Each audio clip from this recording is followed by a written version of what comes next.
Tennessee and NC State.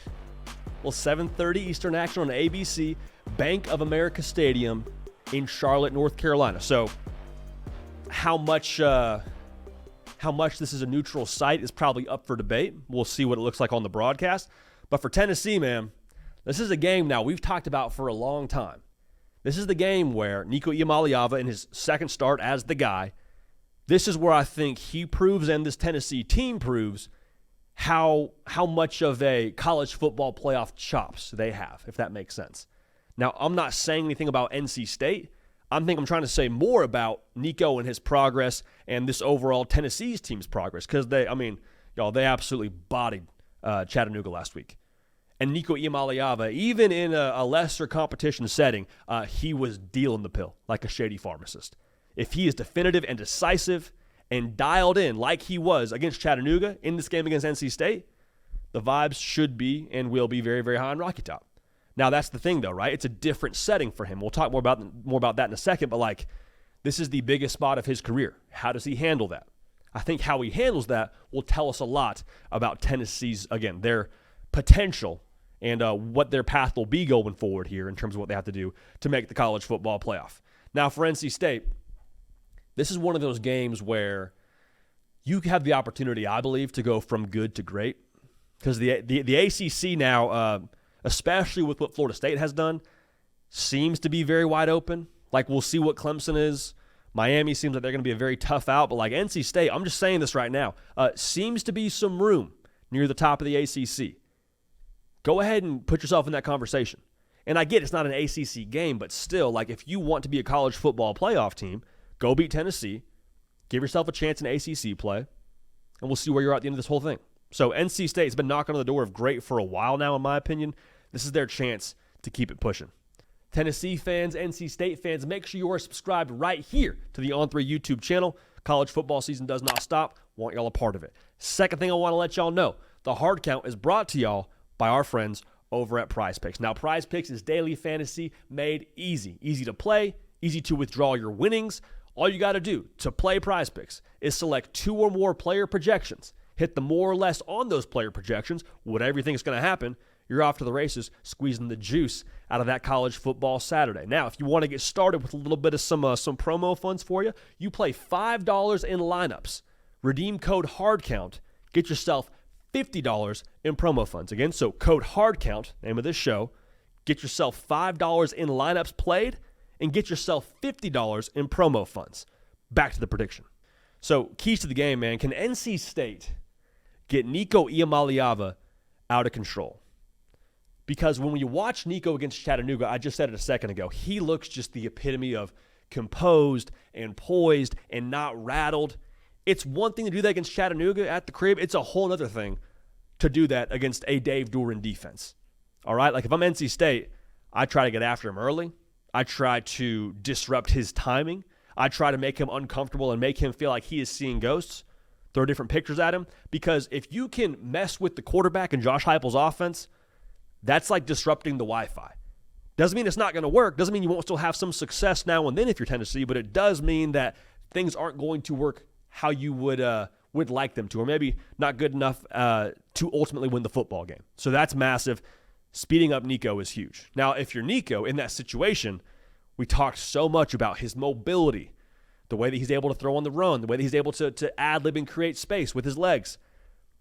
The temptation for him, I believe, when NC State heats him up, is to try and make the big play downfield because he'll break contain. It'll kind of be like when he was in high school and he just has that feeling of okay, now this is where I'm great. I think for him it's going to be extremely crucial, even when you ad-lib, even when the play is broken and you're away from what that first and second read was, have to make good decisions. Have to. Because the nightmare situation for Tennessee here is Nico breaks contain. He's got green grass in front of him, thinks he sees someone back across the field, puts the ball in jeopardy, you turn it over, Grayson McCall and company, 1st and 10 going the other way. Can't have that. Instead, just play within yourself, play within the system, keep your eyes downfield for sure, but throwing it away, heck, being the athlete that you are and getting 10, that might be the best situation you can put yourself in if you're Nico Iamaleava. Now, metaphorically and literally, can Tennessee, in return, put the pressure on Grayson McCall? Like, literally, my question is, can the strength of the Tennessee defense take away the NC State run game? Because Robert and I, the OC for NC State, they want to do a lot of things off play action, off the RPO game, set themselves up for second and manageable, third manageable. If you're able to stonewall the run game, well, then in that sense, again, metaphorically, the pressure's on Grayson McCall. As good as Grayson McCall is, I think that NC State wants to avoid from him being just a drop-back passer. Okay, that will favor Tennessee. Now, in a literal sense, you want to be able to heat him up. Like I think we saw against Western Carolina, Grayson McCall looked at times a little bit uncomfortable whenever they were able to bring some juice after him. So keep an eye on that. But again, the strength of Tennessee's defense, don't get it twisted, is that front seven. Like this is the game now. If you're a Tennessee fan, you're saying, hey, James Pierce, cut it loose, brother. Like let him go hunt and get after Grayson McCall. That'd be advantage Tennessee in every single sense of the word. Now, like we talked about from Michigan and Texas, putting pressure on the quarterback in some ways shifts the pressure to the other matchups on the perimeter, which for NC State, like that might be the strength of their football team. Like Kevin Concepcion is a name that I think a lot of ACC football fans know of. He went off against Western Carolina, big-time wide receiver for them. He's great after the catch. They will try to get him the football. The question mark for Tennessee's secondary, or for Tennessee overall, is their secondary. So being able to minimize those big plays downfield is going to be massive to the overall outcome of this game. Like Tennessee, they're going to have their work cut out for them. This is a very, very good NC State wide receiver corps. Now, the thing that could break this whole thing wide open, as I was watching NC State and Tennessee and kind of trying to find the matchups that will ultimately determine the outcome of this game, I don't know that NC State plays the RPO game super well. Like Western Carolina, again, I think NC State was very vanilla in their approach.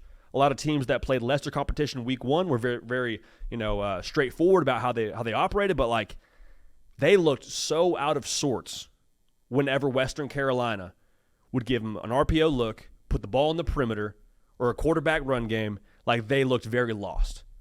So will they watch a lot of tape this week and try and fix that? Absolutely. But if that's the tone setter, I think Tennessee's going to be in real, real good shape. I think Tennessee will attack that early. I think you'll see a lot of Nico-designed quarterback run RPOs where he has a chance to throw it out to the sideline or a chance to go tuck it and run himself, like we saw in the bowl game against Iowa. Like Western Carolina's quarterback ran for, I think, darn near 75 yards, something like that. So expect the Nico-designed run game to be huge in this one. I think that Tennessee's skill players in space will have a massive day. NC State is a super difficult out, but even with that being said, I think Tennessee has too much athleticism on the outside, and I love the front seven of Tennessee against NC State's offensive line. So we're going to take Tennessee to win 31-23. So by that nature, we have Tennessee also covering that 7.5, and that'll be massive. Again, that's huge for the Vols and their playoff hopes, clearing that hurdle.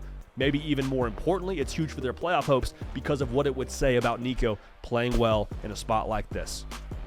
Hey y'all, thanks so much for watching. Subscribe to the channel here to make sure you don't miss an episode of The Hard Count. Also be sure to check out other videos on the On3 YouTube channel.